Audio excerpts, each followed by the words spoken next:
चलिए आज हम आपको बताएंगे क्लास 9th के मैथ का चैप्टर दो चर वाले रैखिक समीकरण, लाइनर इक्वेशन इनटू वेरिएबल्स है ना। दो चर वाले रैखिक समीकरण। दो चर वाले रैखिक समीकरण में सबसे पहले क्या क्या आता है ये देखिए। सबसे पहले आपको आएगा चर। क्या आएगा बाबू? चर। समझ रहे हैं? चर किसको कहेंगे? वैसी संख्या जिसका मान हमेशा बदलते रहता है, हमेशा बदलते रहता है, उसको क्या कहेंगे? चर। क्या बोले? वैसी संख्या जिसका मान हमेशा बदलते रहता है उसको क्या कहेंगे? चर।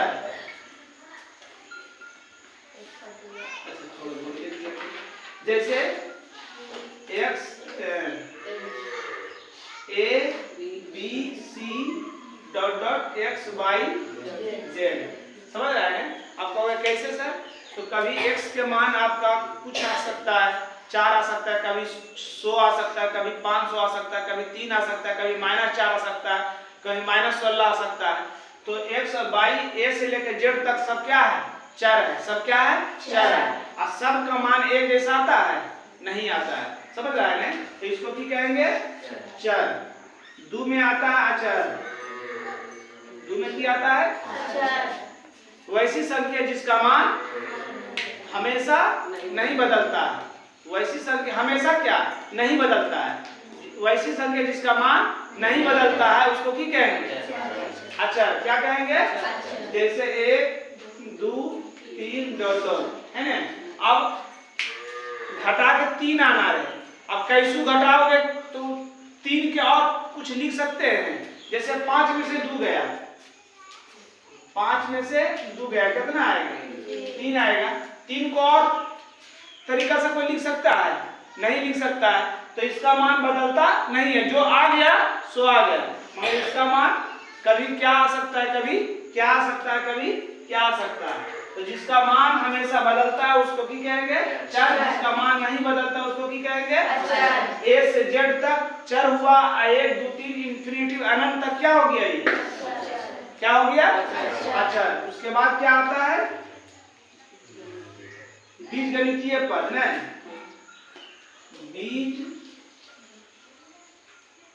बीजगणितीय पद क्या आता है? बीजगणितीय पद। जब चर और अचर को एक साथ लिखेंगे, मिला के लिखेंगे, उसको क्या कहेंगे? क्या बोले? जब चर और अचर को मिला के लिखने है ना, एक साथ लिखने पर उसको क्या कहेंगे? बीजगणितीय पद। जैसे x + 5 है ना, की हो गया? की हो गया?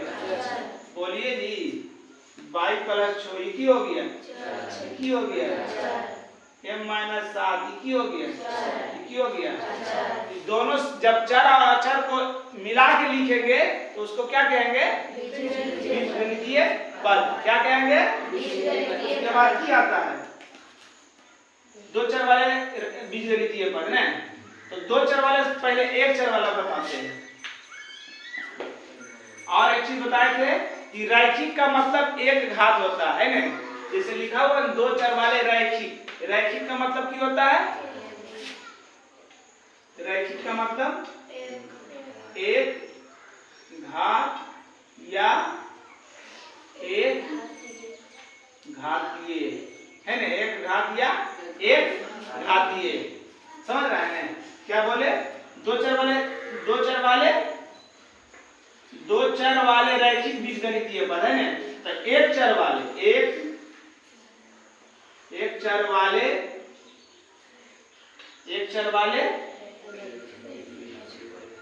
रैखिक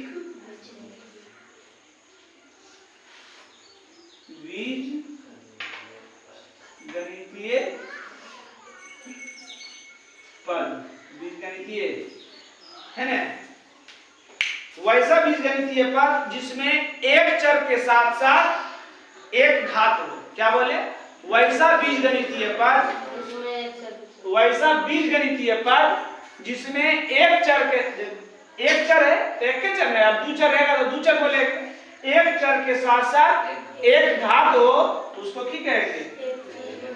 एक चर वाले रैखिक बीजगणितीय पद। इसका व्यापक रूप क्या हो जाएगा? ax प्लस b लिखो या c लिखो, जहां समझिएगा जहां a और c जो है अचर पद है। क्या है? जहां a c अचर पद तथा a नॉट इक्वल टू 0 है ना। अब यहाँ पर संख्या रखेंगे तब समझ में आएगा ना। इसको हम इसका व्यापक रूप के मतलब उसका एक मतलब मानक रूप मान के माने, जैसे आ जाएगा 3x प्लस 4 है ना। अब तो आपको समझ में आ गया हो कौन अचर है कौन चर है। कौन अचर? ये हो गया चर, ये दोनों की हो गया अचर। समझ रहा है ना। तो ax प्लस c। अब अंक नहीं बैठाएंगे तो कुछ तो मान में करेंगे। तो a और c को की मान लिए अचर पद, x की हो गया चर। a का मान जो होना चाहिए 0 के बराबर नहीं होना चाहिए। आपको कहा है सर जब a के मान 0 का मान दे दिया, a के जगह पर 0 दे दिएगा, 0 गुना x करेंगे की हो जाएगा 0, क्योंकि 0 में किसी भी संख्या से गुना करने पर क्या होता है 0, तो की बच जाएगा c की हो।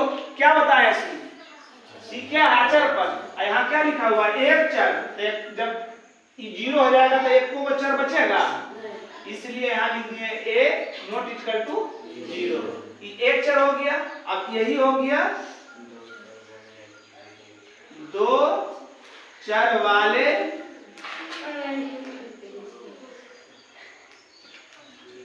रैखिक बीजगणितीय पद। क्या बोले थे? वैसा बीजगणितीय पद जिसमें दो चर, इसमें एक चर इसमें दो चर, दो चर के साथ साथ एक घात हो, दो चर के साथ साथ एक घात हो, उसको भी कहेंगे दो चर वाले बीजगणितीय पद। इसका व्यापक रूप क्या होता है? ax plus by plus c है ना। ध्यान दीजिएगा जहां a b c क्या है अचर है। क्या है? अचर है। x y क्या है? चर है। ध्यान दीजिएगा, लिख दीजिएगा है ना। जहां a b not equal to 0, a और b 0 के बराबर नहीं है। अब कहोगे क्या है सर, तो फिर बताएंगे a और b के जगह पर हम 0 रख देंगे तो e भी 0 हो जाएगा, e भी 0 हो जाएगा, की बचेगा c को क्या बताए हैं? अचर बताए। अचर बताए यहाँ दो चर होना चाहिए, दो चर था इसमें होगा। जब a और b 0 के बराबर कर देंगे तो 0 हो जाएगा बापू, तो खाली नहीं बचेगा, तो चर बचेगा नहीं बचेगा, इसलिए कर दिए हैं a b not equal to 0। इसका मतलब समझ में आ गया सबको? आपको सबको समझ में आ गया ये इसका मतलब? a और b नॉट इक्वल टू 0 का मतलब समझ में आया ना। a और b के जगह पर 0 नहीं रखेंगे, और जहां रखेंगे तो क्या हो जाएगा 0। क्या हो जाएगा 0। और जैसे ही 0 हो जाएगा तो दो चर होना चाहिए, दो चर होगा नहीं होगा, क्योंकि x और y क्या हो जाएगा 0। समझ रहा है ना। तो जो दो चर वाले रैखिक बीजगणितीय पद किसको कहेंगे? वैसा बीजगणितीय पद जिसमें दो चर के साथ साथ एक घात हो, उसको की कहेंगे? दो चर वाले रैखिक बीजगणितीय पद। उसके बाद आता है आपको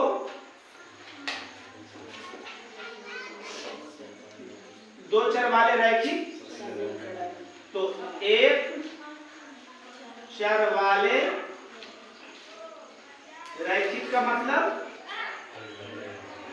रैखिक का मतलब एक घात या एक घातीय लिखा हुआ है, बोलिए सुस्त मुर्गा ने बैठल को। एक चर वाले रैखिक समीकरण है ना, एक चर वाले रैखिक समीकरण। वैसा बीजगणितीय पद यह बोल सकता है कि जब एक चर वाले रैखिक बीजगणितीय पद 0 या अचर पद के बराबर है। लिखा है ना एक चर वाले बीजगणितीय पद और दो चर वाले बीजगणितीय पद। तो एक चर वाले बीजगणितीय पद जब 0 या कोई अचर पद के बराबर होगा तो उसको की कहेंगे? एक चर वाले रैखिक समीकरण, एक चर वाले रैखिक समीकरण, एक चर वाले बीजगणितीय पद बताएं बाबू? एक चर नहीं बताएं अभी कि वैसा बीजगणितीय पद जिसमें एक चर के साथ साथ एक घात हो, है ना, एक चर के साथ साथ एक घात हो, उसे एक चर वाले रैखिक बीजगणितीय पद कहेंगे। अब एक चर वाले रैखिक बीजगणितीय पद जीरो या अचर पद के बराबर हो जाएगा तो उसको क्या कहेंगे? समीकरण। तो क्या कहेंगे? समीकरण। जैसे इसका व्यापक रूप हो जाएगा ax + c बराबर 0, है ना। एक चर वाले बीजगणितीय पद का भी व्यापक रूप यही बताए थे, समीकरण का भी व्यापक रूप यही होगा। सिर्फ ये दोनों जो है 0 के बराबर या कोई संख्या के बराबर कर देंगे। तो c तो कोई संख्या है, कोई अंक है, इसलिए 0 के बराबर कर दीजिए उसको। समझ गया? चलिए नंबर 2, दो चर वाले रैखिक समीकरण।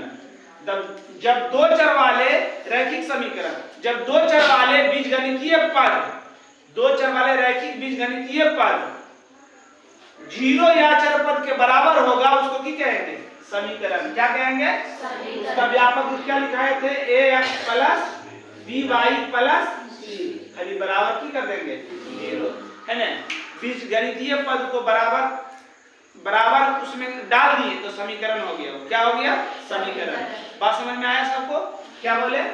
दो चर वाले बीजगणितीय पद, दो चर वाले रैखिक बीजगणितीय पद को 0 या अचर पद के बराबर करेंगे तो उसको क्या कहेंगे? समीकरण। एक चर वाले रैखिक बीजगणितीय पद 0 या अचर पद के बराबर कहेंगे तो उसको क्या कहेंगे? समीकरण। समझ में आ गया? दोनों का व्यापक रूप भी लिख दिए, है ना, दोनों का व्यापक रूप लिख दिए।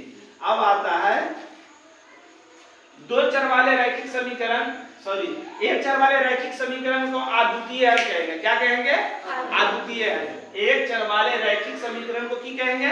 अद्वितीय हल। और दो चर वाले रैखिक समीकरण को क्या कहेंगे? अपरिमित, मतलब उसका कोई सीमा नहीं है, अनगिनत, है ना, अनगिनत। जैसे वो अभी बताते हैं कि दो चर वाले रैखिक समीकरण का अनगिनत हल होते हैं। क्या बोले? दो चर वाले रैखिक समीकरण, दो चर वाले रैखिक समीकरण का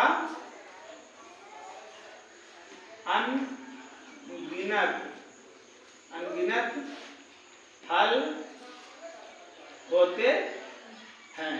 दो चर वाले रैखिक समीकरण का अनगिनत हल होते हैं। जैसे x + y = 5, x + y = 5 बताए थे।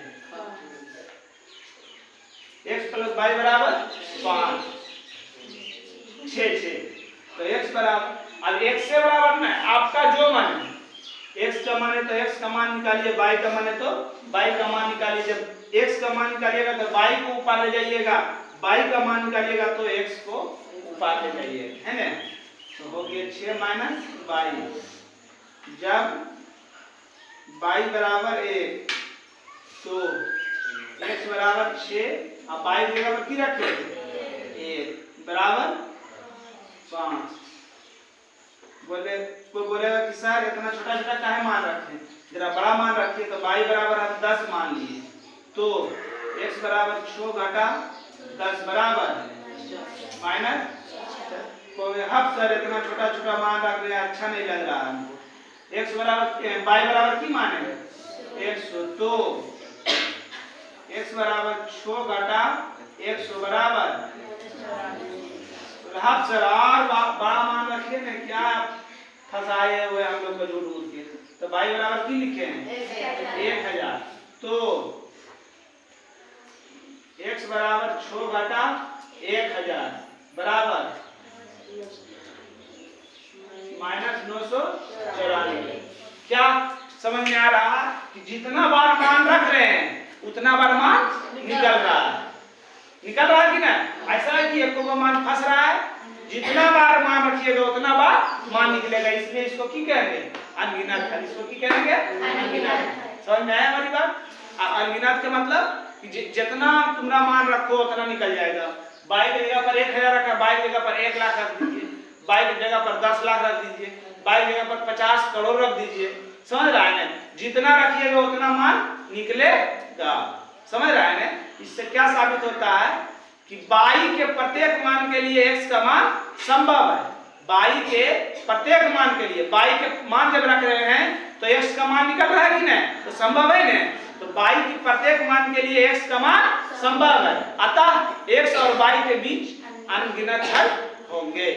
समझ में आ गया सबको? अगर इतना आप कवर कर लिए तो आपको चैप्टर बनाने में एकदम आसान बुझाएगा, क्योंकि आपका चैप्टर में कुछ नहीं है। जैसे उदाहरण आपको बता रहे हैं, 4 अक्षर समझ गए ना जी? 4 अक्षर समझे ना?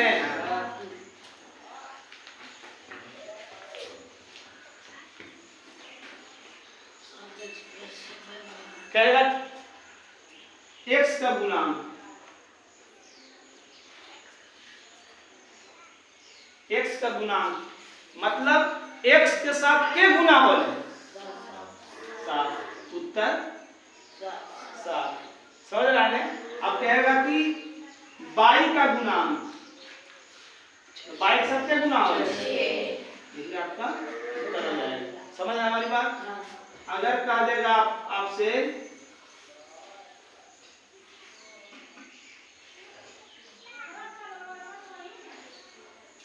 x का गुणांक, x का गुणांक है ना, बोलेगा बाई का गुणांक, बोलेगा बाई का गुणांक, तो 22 में है, 22 में नहीं है तो क्या हुआ? इसको बाई जब नहीं है तो बाई, जब बाई नहीं है बाई पूछ रहा है, बाई नहीं है बाई पूछ रहा, तो उसको बाई ऐसे तो डायरेक्ट उत्तर लिख दीजिएगा, मगर उसको बना देते हैं बाई की तरह।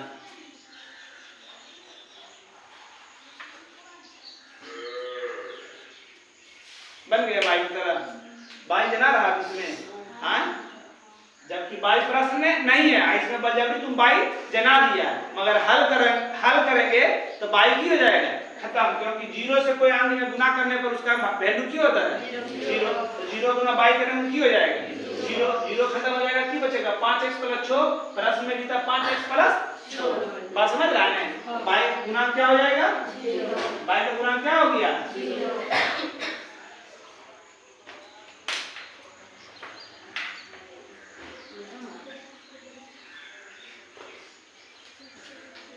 है ना? अब बोलेगा बाई का गुणांक,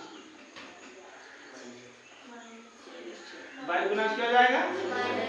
6 में बोल दीजिएगा क्या है? -6। बात समझ रहा है ना? x का गुणांक क्या है? क्या है? बाई। समझ रहा है ना? अब यही है, अब इसी को हो सके 2 चर वाले रैखिक समीकरण के रूप में लिखेल कहेगा तो जैसे आपका जो है मन वैसे लिख सकते हैं। अब कोई लिखा है 5x + 6 बाई बराबर 0, अब कोई लिखेगा 3x + 7 बाई बराबर 0, या कोई लिखेगा 100x + 1000 बाई बराबर 0। बात समझ रहा है ना? 2 चर वाले रैखिक समीकरण, फिर कहेगा 1 चर वाले रैखिक समीकरण में लिखे, जैसे ही बताए ये पूछेगा, है ना? इतना अगर समझ में आ गया तो आपका चैप्टर एकदम क्लियर, एकदम A to Z बना दीजिएगा, एगो में फंसिएगा नहीं। समझ गया?